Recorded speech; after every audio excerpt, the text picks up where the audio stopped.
দেশৰ কোটি কোটি ভোটাৰসকলৰ বাবে নিৰ্বাচন আয়োগৰ নতুন নিৰ্দেশনা ভোটাৰসকলে ভোটাৰ আইডি কাৰ্ডৰ সৈতে লিংক কৰিব লাগিব আধাৰ নম্বৰ অতি শীঘ্ৰেই ভোটাৰসকলে ভোটাৰ আইডিৰ সৈতে আধাৰ নম্বৰ লিংক কৰিব লাগিব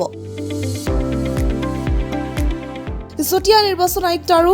UIDAIৰ উচ্চপদস্থ বিষয়াৰ মাজত গুৰুত্বপূৰ্ণ বৈঠক অচিৰে আধাৰ কাৰ্ডৰ সৈতে সংযোগ ভোটাৰ আইডি কাৰ্ডৰ এই সন্দৰ্ভত মুখ্য নিৰ্বাচন আয়ুক্ত ণখবৰৰ অধ্যক্ষতাত যুটীয়া নিৰ্বাচন আয়ুক্ত আৰু UIDAIৰ উচ্চপদস্থ বিষয়াৰ মাজত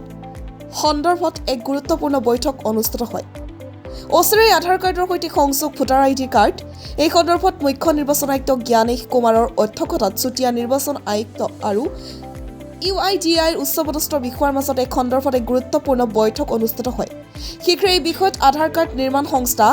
UIDAI আৰু নিৰ্বাচন আয়োগৰ বিষয়াসকলৰ মাজত অধিক আলোচনা অনুষ্ঠিত হ'ব UIDAI উচ্চপদস্থ বিষয়াসকলৰ সৈতে হোৱা বৈঠকত সকলো দিশৰ ওপৰত আলোচনা কৰা হয় ভোটাৰ আইডি কাৰ্ডৰ সৈতে আধাৰ কেনেকৈ সংযোগ কৰিব পাৰি সেই সন্দৰ্ভত ব্যাপক চৰ্চা হয় বৈঠকৰ সময়ত সিদ্ধান্ত লোৱা হৈছে অনাগত দিনত নিৰ্বাচন আয়োগ আৰু আধাৰ কাৰ্ড প্ৰদান কৰা সংস্থা UIDAI বিষয়াসকলে একেলগে বহি ভোটাৰ আইডি কাৰ্ড আৰু আধাৰ সংযোগৰ পৰিকল্পনা কেনেদৰে আগুৱাই নিব পাৰি তাৰ সকলো কাৰিকৰী দিশৰ ওপৰত আলোচনা কৰিব জনপ্ৰতিনিধিত্ব আইনৰ 326 নং অনুচ্ছেদ আৰু উচ্চতম ন্যায়ালয়ৰ বিভিন্ন সিদ্ধান্ত মনত ৰাখি ভোটাৰ আইডি কাৰ্ড আৰু আধাৰক কেনেকৈ সংযোগ কৰিব ইয়াৰ সকলো দিশ অনাগত দিনত আলোচনা হ'ব লাগে বুলি আলোচনা কৰা হ'ব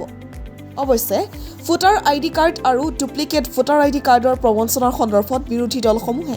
বহু অভিযোগ উত্থাপন কৰিছে এই সন্দৰ্ভত প্ৰতিক্ৰিয়া প্ৰকাশ কৰিছে লোকসভাৰ বিৰোধী দলৰ নেতা ৰাহুল গান্ধীয়ে টুইটাৰ যোগে পোষ্ট কৰি কয় আজি ভাৰতৰ নিৰ্বাচন আয়োগে আধাৰক ভোটাৰ আইডি কাৰ্ডৰ সৈতে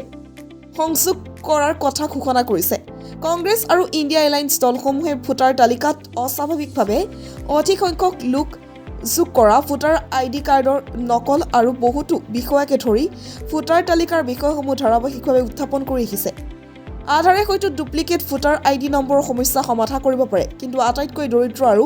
বঞ্চিত লোকসকলে আধাৰ সংযোগৰ প্ৰক্ৰিয়াত অসুবিধাৰ সন্মুখীন হ'ব পাৰে ভাৰতীয় নিৰ্বাচন আয়োগে নিশ্চিত কৰিব লাগিব যে কোনো ভাৰতীয়ই যাতে